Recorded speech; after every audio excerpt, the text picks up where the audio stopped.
There's another man, I think you can put Pat O'Day's name certainly on that last list, and there's a name that we know should be on that list. It wasn't, but not because he doesn't deserve to be there, but this gentleman wouldn't want his name. He doesn't want to be out front publicly so much because he is, well, he's a quiet guy until it's race time, and then he is the voice of unlimited hydroplane racing. This is his 40th year broadcasting the Unlimiteds, and so we thought it'd be nice to take a moment here and say a few words about our friend and about our play-by-play man, the best in the business, Mike Fitzimmons.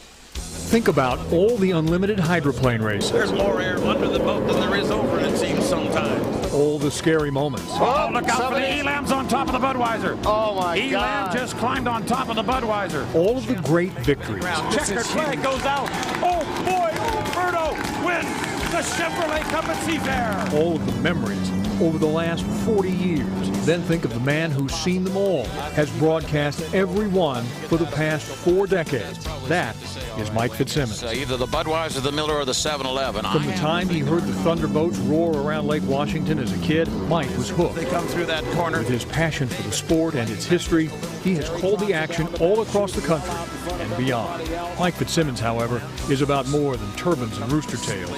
He's been on the air with news and commentary in Spokane since the mid-'70s, been a broadcasting instructor at Gonzaga, even spent 56 straight hours on the radio keeping Eastern Washington informed following the eruption of Mount St. Helens. The Mike we know is also an artist, creating these unlimited replicas out of wood and a lifetime in the sport. Most of all, Mike Fitzimmons is a loyal friend. No one knew that better than Lucille Woods. Her adopted family was the hydro racing community, and well into her 90s, Mike personally brought her to the race sites. Her passing 3 years ago, yet another transition in his own lifelong chronicling of the boats and the men who drive them.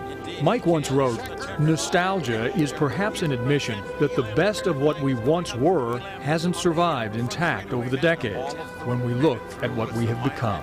That might be true of many, but not Mike Fitzimmons, who for 40 years has written a rich history of hydroplane racing, a single lap, a single spoken word at a time. We're going to have a nose-to-nose drag race down to the start-finish line. The words of a master storyteller and good friend, and who, like fine wine, just gets better with the passing of time. Mike Fitzimmons, the best in the business, my friend. Thank you very much for that. It's not possible to do that alone, as you know. There isn't any one of us that manages these sorts of things by themselves. It's taken so many people to do this, and it's been such a pleasure. I grew up just 1,000 yards from here on top of the ridge just behind this to this tower, and used to come running down here just to watch the boats run when they tested cut school. A lot of times my dear departed mother remembers those days. Got a chance to work on some of these boats, got an opportunity to meet the people that I idolized, and got a chance to work with the very best folks who've ever done live broadcasting. So I know for me, that's pretty special. I've known Mike for many years. There's one word that truly describes this gentleman. That word is genuine.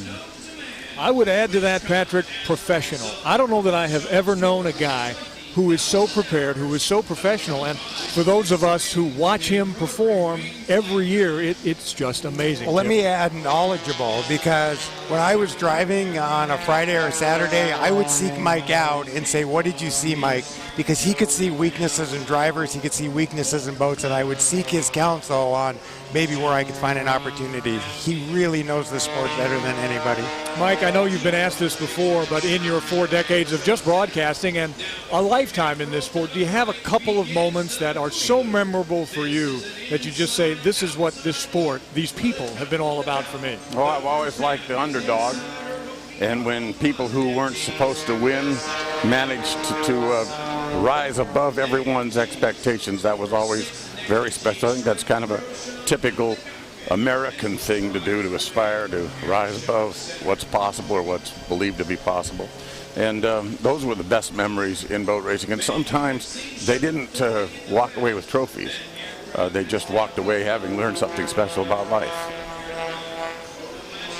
That's our friend. That's Mike Fitzimmons.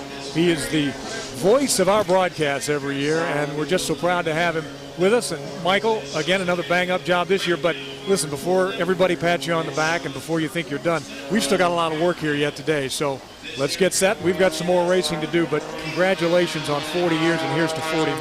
Thank you.